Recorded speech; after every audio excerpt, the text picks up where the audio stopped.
If you're feeling extra anxious right now, oh, you're not alone. Here to tell us how to tap into our inner peace, we welcome back via Skype, best-selling author of Joy Seeker, How to Let Go of What's Holding You Back so you can live the life you were made for, Shannon Kaiser. Good to have you back, Shannon. How are you? Hi, it's so good to be here with you today. I was wondering if you had Chance with you. I do, but he's sleeping, so. We can't see him. I'm chill. Yeah, I was going to have him in. He just took a nap earlier. Yeah. You were talking about during these quarantine times how it's really important to take care of yourself. So you say to step up the self-care routine, right?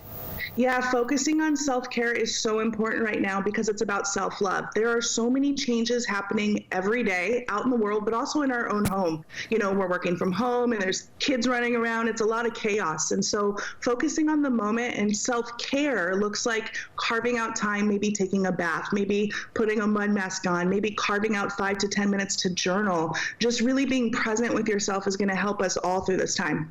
How are you doing personally? I'm doing pretty well. In fact, I have the tools as a coach and an author that has been, you know, really for the past 10 years, really focusing on how to live an anxiety-free life.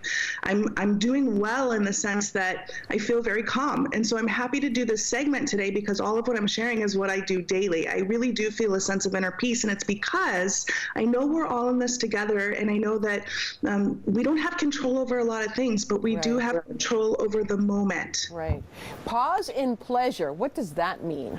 That's exactly it. Pausing in the moment. The moment. So again, a lot of us are feeling very anxious and we're feeling very fearful. And a lot of the time, it's because we're thinking about the future or we're worried about the past and what's been taken away. But in the present moment, fear cannot exist because you're so present. So pausing in the moment, this is when I wanted to bring Chance on, but he's sleeping. He's taking care of himself right now, is to really, like the other day, I was feeling his fur and I was looking into his beautiful eyes and I was loving that moment. Yeah. And we've never really done that before. So this is a great opportunity to realize what really matters and to take time to be present. So even if you're washing your hands, you can smell the soap, or if you're playing with your kids, like really look at them and celebrate these little moments. This is going to help us through.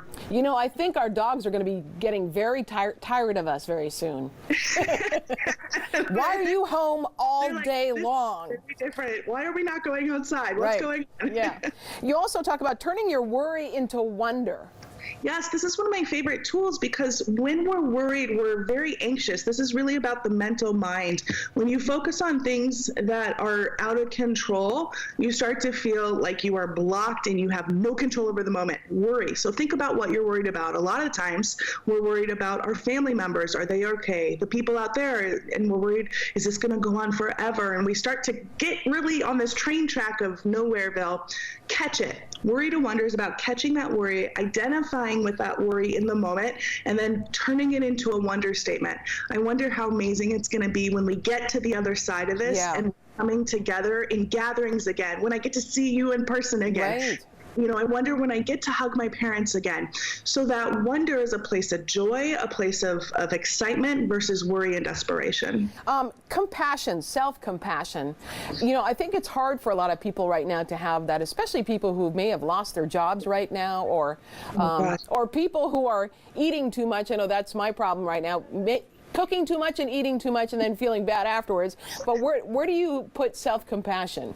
That's why this tip is in here, because we have to really, this should be number one tip if we're going in order. Right. Self-compassion can really save us right now because we are going through things and experiencing things we never have before. Right. As humans, we don't know how to cope. And so what we're doing to cope, whether it's overeating or whether it's picking fights with people, whatever it is, it's about really learning to know that where you are right now, when you practice self-compassion and say, I am doing the best I can, and for today it's enough. This is a mantra that's been helping, and I've been using it. It helps you stay more focused and realize that we are really resilient. We're resilient. We're doing the best we can, and we will make it through.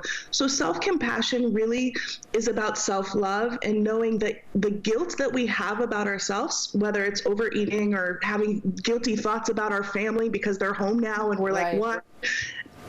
really just relax and be present with yourself and say, no, I forgive myself. I'm okay. Everything's okay. I'm safe. I'm healthy. And detach from drama, because there's a lot of drama on social media, and that's it's hard not to get yourself wrapped up in that. It's so true. I talked to a client, a life coaching client the other day, and they said, I had to detox from social media for at least a week. It was just too much. And this is why this tip is in here. Look at what you're consuming, whether it's the information or you're talking to people, friends, and afterwards, how do you feel? Do you feel overwhelmed? Do you feel anxious? Do you feel worried? If so, then detach from all of that and start to create a space and an environment that feels good. So whether you need to unfollow certain accounts and look for positive accounts, or get into a good book instead of watching this constant stuff that's on TV or binging on a Netflix show that's kind of dramatic. Take some time to really focus on what feels good and be positive in each moment. Absolutely. And I know Chance is not a big kisser, but give him a kiss for me anyway, would you please? Yeah, thank you. All right. And we'll be right back with more AM Northwest. Check out Joy Seeker by Shannon Kaiser.